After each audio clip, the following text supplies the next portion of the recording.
Hola, buenas tardes. Mi nombre es Julio Andrés Acevedo y les voy a presentar el modelo matemático que hicimos para el estudio de la propagación de plagas en árboles cítricos. Este trabajo se hizo en colaboración con el doctor José Jacobo Oliveros Oliveros, y la doctora María Montserrat Morín Castillo y la maestra en educación matemática América Guadalupe Ana. La estructura de la plática va a estar dividida de la siguiente manera. Empezamos con una introducción de lo que es la diaforina.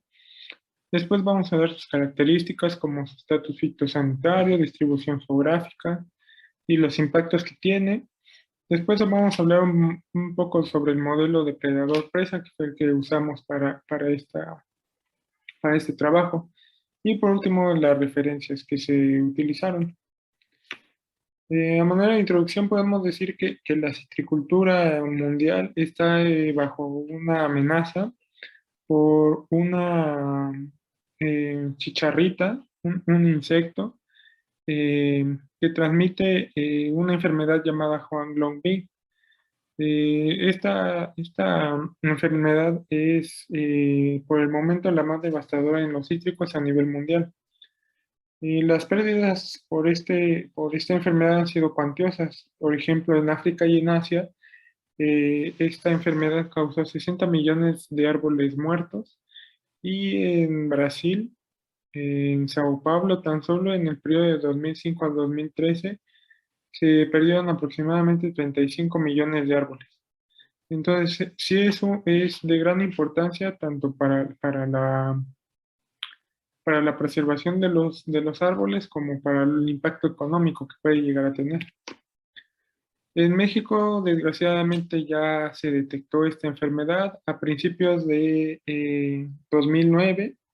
Se detectó por primera vez en Yucatán y actualmente se han tomado medidas para el control de la plaga, eh, más que nada para que no se disperse tan fácilmente. En este mapa podemos ver que en rojo los lugares donde ya se estableció la enfermedad y podemos ver que ya está en las 24 entidades que producen cítricos del país. Esto fue sacado de una fotografía del 2020. Aunque no es el objeto de estudio de esta plática, aquí están las características de la diaforina. La diaforina, como decía, es un insecto eh, y aquí viene su taxonomía. En realidad lo que nos interesa de esto es los diferentes nombres que se le da. Su nombre real es Diaforina citri, pero también se le llama la chicharrita de los cítricos, un cílido de los cítricos o el cílido asiático de los cítricos. Esto porque se empezó a detectar en China, en Asia. Bueno, actualmente su estatus en el país se encuentra en plaga cuarentenaria, ya que se encuentra presente en todo México y puede causar pérdidas económicas y de árboles en las regiones donde se estableció, aunque la diaforina ya haya mudado del lugar. Esto porque vamos a ver más adelante que la diaforina provoca dos tipos de impacto, el directo y el indirecto. Entonces, aunque ya la diaforina se haya mudado del lugar, pues sigue causando problemas en los árboles. Bien, como decíamos, en México ya se estableció en las 24 entidades que producen cítricos en todo el país, pero algo más preocupante es cuando vemos el mapa mundial. En México, pues como decimos, ya se estableció, en Brasil, en todos los países de Sudamérica, donde se produce mucho cítrico, ya está establecida esta enfermedad, y en gran parte de Asia, ya esta enfermedad ha causado eh, bastante daño. Incluso podemos ver que una parte de Estados Unidos, que es la que produce los cítricos, también ya está establecida y hace tiempo causó demasiado daño económico a los productores. Bien, como decíamos, el impacto de la plaga tiene dos daños, el directo y el indirecto. ¿Qué es lo que pasa? Que la diaforina, el insecto, el daño directo que ocasiona es que se comen los brotes jóvenes de la planta y también inyectan toxinas que causan distorsión y alteración del crecimiento de los árboles. Esta, esta distorsión provoca que los árboles, aunque produzcan todavía el fruto, ya no sea apto para el consumo humano, ya que la cáscara puede llegar a ser muy gruesa o, o- o el sabor ya no es apto para el consumo. Pero el daño directo más que nada ocasiona que se comen los brotes jóvenes de la planta y entonces ya no pueden llegar a crecer más frutos. El daño indirecto lo ocasiona porque es el agente que transmite la bacteria Candidatus liberibacter, eh, lo transmite de un árbol a otro.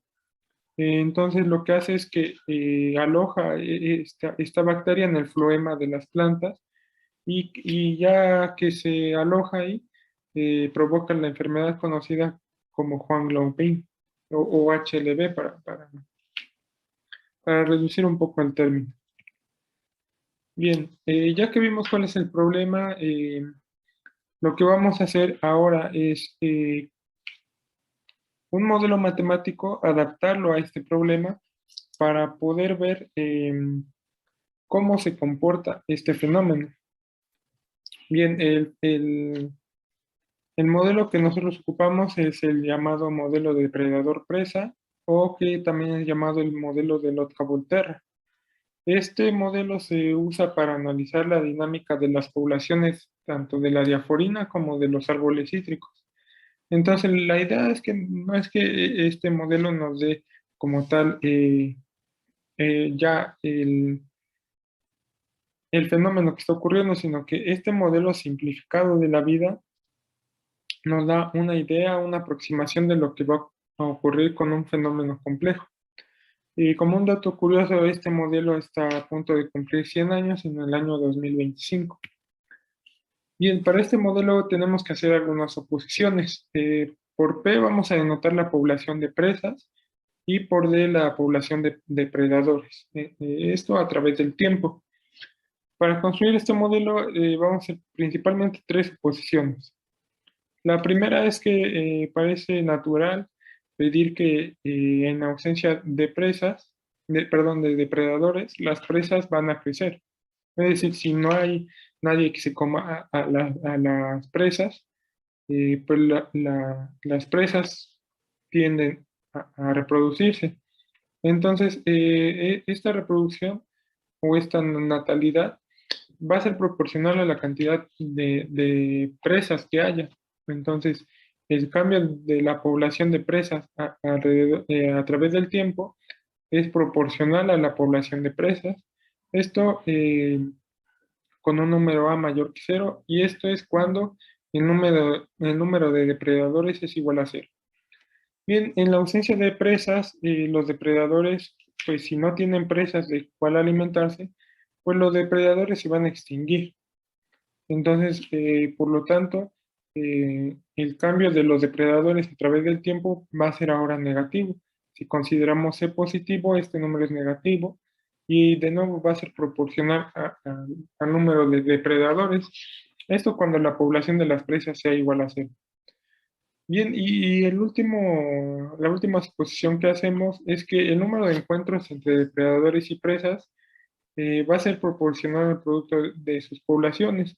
Eh, ¿Qué quiere decir esto? Que cada uno de los encuentros promueve ya sea el crecimiento de los depredadores o inhibe el crecimiento de las presas. Entonces, entre más presas y más depredadores haya, pues la interacción entre ellos va a ser mayor. Y entre menos depredadores y menos presas haya, pues la interacción va a ser menor. Bien, ya teniendo esas suposiciones, el modelo puede ser establecido de esta forma. El cambio de las presas a través del tiempo, como habíamos visto, va a ser proporcional, va a aumentar proporcionalmente a la cantidad de población de presas que haya, pero ¿qué va a pasar? Que se va a inhibir el crecimiento o se va a reducir por una cantidad proporcional al producto de las poblaciones. Es decir, este número me está contando el número de encuentros que hay entre las presas y los depredadores. Eh, por el otro lado, el número de depredadores a través del tiempo va a ser igual a menos eh, una constante por el número de depredadores, es decir, la tasa de muerte de los depredadores en ausencia de presas, pero a ello le tenemos que agregar el número de encuentros que va a tener con las presas, y estos se modela por este factor. Entonces, aquí ya tenemos el modelo que nos va a explicar la dinámica de las dos poblaciones, tanto de las presas como de los depredadores. Tener en cuenta que estas constantes A, B, C y D son todas positivas. La constante A la podemos pensar como la tasa de nacimiento de las presas y C como la tasa de muerte de los depredadores. Y B y D, estas constantes B y D, como el efecto que hay entre la interacción entre las presas y los depredadores. Bien, a manera de ejemplo tenemos este modelo, es un modelo de Lotka-Volterra, cuando ya tenemos constantes definidas, ¿no? Aquí en este caso A vale 1, B vale 0.5, C vale 0.75 y D vale 0.25. Para esto hicimos suposiciones iniciales. Decimos que la población de presas en el tiempo t igual a 0 vale 2.5 unidades, ya sea si estamos midiendo en unidades, en miles, en millones. En el tiempo t igual a 0 vale 2.5. Igual el número de depredadores en t igual a 0 va a ser igual a una unidad de lo que estemos midiendo. Entonces, ya que tenemos este modelo, se busca la solución para ver cuál es la dinámica de las poblaciones, y para ello ocupamos un programa propio que se hizo en colaboración con los doctores, y se logró obtener esto. Vemos que en azul estamos graficando la población de presas y en rojo la población de depredadores. Entonces vemos que en t igual a 0 se cumplen las condiciones iniciales. En t igual a 0 el número de depredadores es 1 y el de presas es 2.5.